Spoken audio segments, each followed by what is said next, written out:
ప్రేమగల మా తండ్రి, నా పిల్లలతో మాట్లాడి మీ హెచ్చరికలు చెప్పి ఉన్నాను. ప్రపంచమంతా కూడా వ్యాధితో యుద్ధం చేయటం లేదు, కానీ వ్యాధి ముందు మృత్యువాత పడుతున్నారు. మీ లెక్క పూర్తయినంత వరకు ఈ ప్రపంచంలో మనుష్యులు కానీ దేశాలు కానీ దేశాలకున్న బలగాలు కానీ ఆపలేవు. జరగవలసింది జరిగిపోతుంది, మీ లెక్క పూర్తవుతుంది. అంతవరకు ఇది ఆగదనే నిజం ప్రపంచానికి తెలీదు. ఒక జైళ్లలో నేరాల సంఖ్య,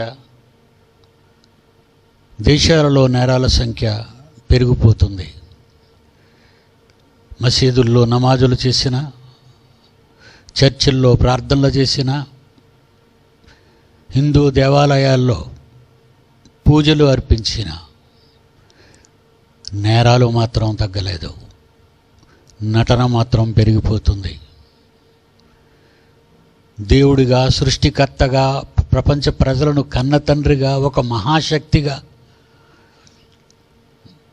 మనుషుల్లో నటన భరించలేక వాళ్ళు బ్రతుకుట వ్యర్థమన్న నిజాన్ని భవిష్యత్తును ఎరిగిన వారు గనుక మట్టి నుండి తీయబడిన వాడు మట్టికి చేరిపోతున్నాడు. ప్రపంచంలో మనిషిగా పుట్టిన ప్రతివాడు ఏదో ఒక రోజున చేరిపోవాలి. మరి అలజడి ఎందుకు అని ప్రజలు అనుకుంటున్నారు. మీ కోపం మండిపోతుందని ప్రజలకు తెలియజేశాం.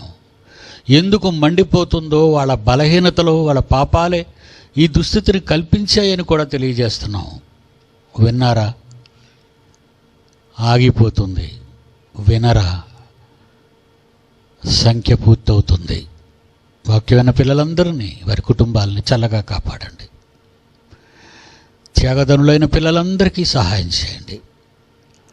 క్రీస్తు పేరటి ప్రార్థన అడుగుచున్నాము తండ్రి. ఆమెన్.